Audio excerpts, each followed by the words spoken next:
Welcome to Robert Bellissimo at the Movies. This is a YouTube video podcast where we explore all things cinema. Today I'm going to be reviewing the recent documentary Scooter LaForge, A Life of Art, which was written and directed by Ethan H. Minsker, and it explores the life and work of the artist Scooter LaForge. And I really enjoyed this documentary. I found it to be so inspiring because Scooter is the kind of artist that creates no matter what. He has such a need to create, to be creative, to do his paintings. And I think any creative person out there needs to see this because it just shows you how the best way to, if you're whether you're in some of the industry of your creative endeavor or not, whether it be filmmaking or acting or painting or music, whether you're a hobbyist or you actually are in your industry,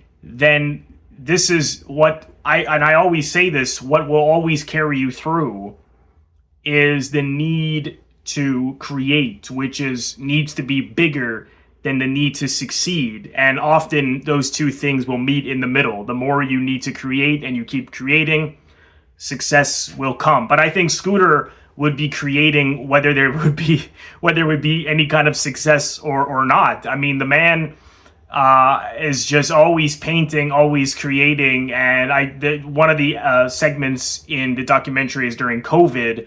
So, people, of course, couldn't go out and couldn't socialize, as we all know. And so he literally was painting his walls, any way to work. Then we fast forward a little bit to when, he's a very politically, his work is also very politically driven sometimes. And what we saw, of course, when George Floyd was killed in 2020 and there were protests all over America, there was a lot of he lives in New York, if I didn't mention that already, and there was, windows smashed during protests. And what happened was a lot of these stores got boarded, the windows got boarded up. And he went out and painted them, with other artists. And as I took it as a way to, find some kind of unison, or to find something, to have some kind of positive message out there in such a challenging time, and a time of turmoil, and something beautiful out there. And they interviewed one artist, and he said, they had asked other people to come, and some people were like, well, it's not like it's going to be up there. Eventually the boards will be taken down. And this is what I love so much about Scooter, is that he's not thinking about anything later, like, oh, my artwork, well, then it's going to be pulled down, or he's not thinking that of anything to do with his, quote unquote career. It's just a need to do it and share with others in it, even if it's just for a few days. And that is a huge lesson, because if you don't love it, if you don't need to do it, then don't bother. Because, as myself, even doing this YouTube channel, you're now in a video podcasting industry. I'm an actor as well. I teach acting, as you all know. And so the need has to be so strong because there are tough times.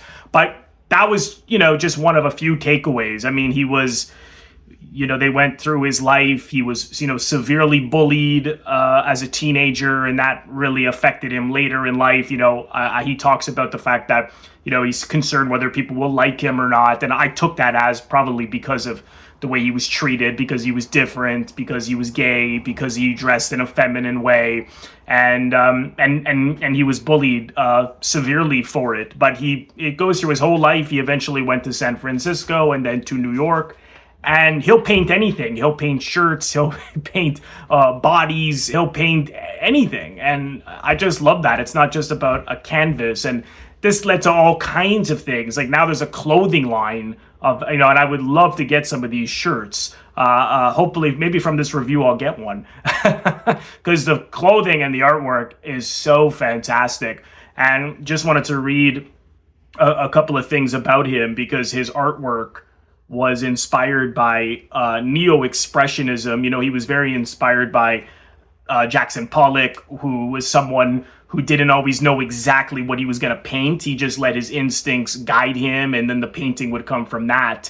And I don't know if Scooter always worked that way, or if he's just sometimes worked that way, but I'll just read a couple of things here on Wikipedia LaForge's work is inspired by gay pornography, cute, fluffy animals, and sometimes iconic cartoons, drawing from a number of pulp culture and artistic references ranging from Disney and Popeye to Keith Haring and Rembrandt. I love that, yeah, because they have a cartoonish vibe and they're very colorful. They're very politically charged. And another great takeaway from the documentary is that he refuses to not be himself. You know, he has challenged different conventions of what is beautiful in his artwork. And he is unapologetically himself. And that, as an artist, is a big takeaway, because if you really can't be yourself, and if you really can't be vulnerable and show who you are in your work, then why are you doing it? So yeah, just to touch a little bit, the neo-expressionism that I touched on. The New York Times has described his work as recalling the neo-expressionism that was popular in the 80s, the manic neo-surrealism of George Kondo and the comics to graffiti to canvas style of Kenny Scharf. Pop culture journalist Michael Musto, who they interview in the documentary, has called him my favorite living artist. Yeah, it's so wonderful. And I thought Ethan, the filmmaker, he constantly is cutting to different images, you know, whether it's interviews with Scooter, whether it's interviews with his collaborators, whether it's interviews with people who worked with him or fans of his work. It's constantly moving, and there's images of his artwork popping so much. And I thought that rhythm really worked, because it's almost trying to, for me anyways, capture the feeling of his output, because he is constantly creating, he's constantly working, he's constantly making artwork. I'm sure every day there's a lot more, and it had that feeling of just you know, this man just sort of coming at you in a good way, in a positive way. But I don't mean to say that they skirted over things or went too fast, because I mean, it still breathes, and it still has Scooter sharing his story and his struggles in his life and his, you know, his ups and downs. But I thought it was really, really good. So I highly recommend people, if you're an artist, to check this out. You can see it for free on Tubi, and I hope you enjoy it. Thank you so much, everyone, for watching. I want to thank all of my members on Patreon. If you're interested in becoming a member of my Patreon, head over to the link, patreon.com/Robert Bellissimo at the movies for full details. Patreon is exclusive content that I create month in and month out. And as a subscriber, you are able to vote on polls and contribute to what I do on Patreon month in and month out. So head over to the link for full details. You can also leave a donation directly to my YouTube channel by pressing the thanks link, which you will find directly below the video frame. Just click on the thanks link and you can leave a donation there if you choose to. And lastly, if this is your first time here, please consider subscribing. It is absolutely free to do so. By pressing the Robert Bellissimo at the movies logo, you will see it floating above my head in the top left corner. To your top left in just a second, just click on that and then click the bell in order to get a notification every time I release one of my new episodes. Also click the like button and leave a comment below. Let me know what you think of this episode. Also, you can also share the episode. All of these things are what produce traction to my YouTube channel. So I appreciate you watching, and thank you again, and I will see you in the next episode.